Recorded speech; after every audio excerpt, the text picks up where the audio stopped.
7 से 14 दिन, 1 से 2 सप्ताह, 7 दिन, 10 दिन, 15 दिन में क्या क्या करना है।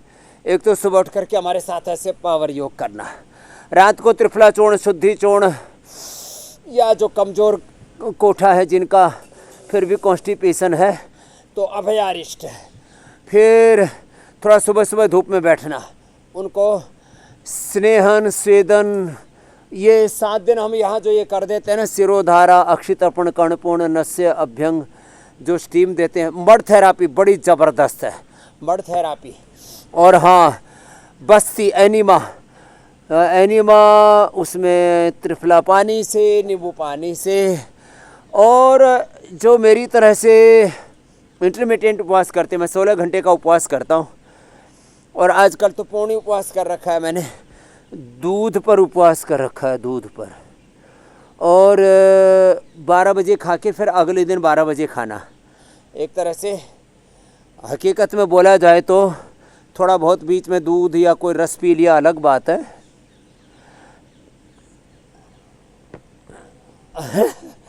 तो इंटरमिटेंट उपवास करने से पानी ज़्यादा पीते हैं, पानी हम पीते हैं लगभग 3-3.5 लीटर, और डिहाइड्रेशन भी उससे नहीं होता, और पूरे शरीर की गंदगी साफ़ हो जाती है। कपालभाति कर लेते हैं, उससे किडनी एक्टिव रहती है, और पानी के माध्यम से सारा शरीर का दोष पानी में घुल करके शरीर से बाहर निकलता है। कुछ पानी से निकल जाता है, मलमूत्र से निकल जाता है, कुछ पसीने से निकल जाता है, और कहीं कचरा जमा नहीं होता। जब ब्लड सर्कुलेशन अच्छा होता है ना, जब हम ऐसे ये 100 बार तो ये कर लेते हैं, और फिर ये कर लेते हैं ऐसे, ये सर्वासन, और सीधे लेट करके चलो बच्चों ये ऐसे, ये अर्धहलासन, पादवृत्तासन, द्विचक्रिकासन, ओबेसिटी भी कम हो जाती है, और पूरा ऊर्जा का एक संचार हो जाता है। जितनी ज़्यादा शरीर के अंदर खून की गति अच्छी होगी, प्राण की गति अच्छी होगी, शरीर में जितनी गतिशीलता होगी, जितना एनर्जी का फ्लो अच्छा रहेगा, प्राणों का, ब्लड का फ्लो अच्छा रहेगा, पानी पूरा मिलेगा, और तो कहीं पर भी ये प्लास्टिक के कण इकट्ठे होकर के कैंसर का रूप नहीं लेंगे, टीबी का रूप नहीं लेंगे, एल्जाइमर्स, ऑटोइम्यून डिजीज़ का रूप नहीं लेंगे। दिमाग में प्लास्टिक के कण चले जाएं तो पार्किंसंस, अल्जाइमर, डिमेंशिया, और आँखों में ये कण चले जाएं, सूक्ष्मतम कण जाते हैं वहाँ पर, छोटे तो जा ही नहीं पाते। भगवान ने ऐसा सिस्टम बना रखा है।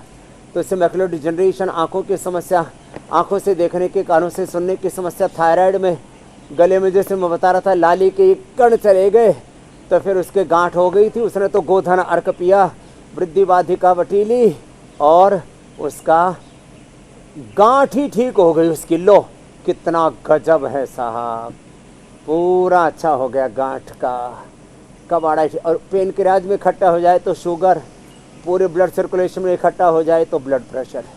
तो ये सब ताना बाना बदलना पड़ेगा।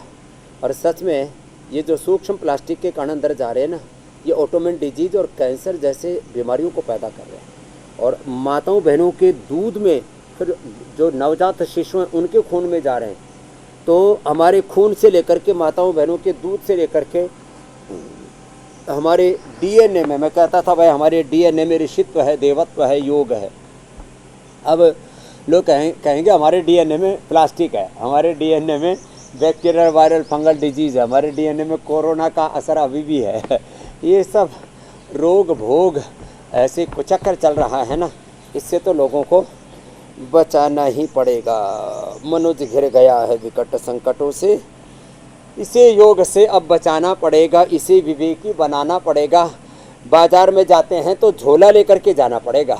हाँ, बाज़ार में जाएं तो झोला लेकर के जाएं, वहाँ से ऐसे हाथ झाड़ करके ऐसे चल देते कि भाई वहाँ से प्लास्टिक की थैली मिल ही जाएगी ना। पहले लोग अपने घरों से झोला लेकर के चला करते थे। तो कुछ कुछ पहल हमें करनी पड़ेंगी।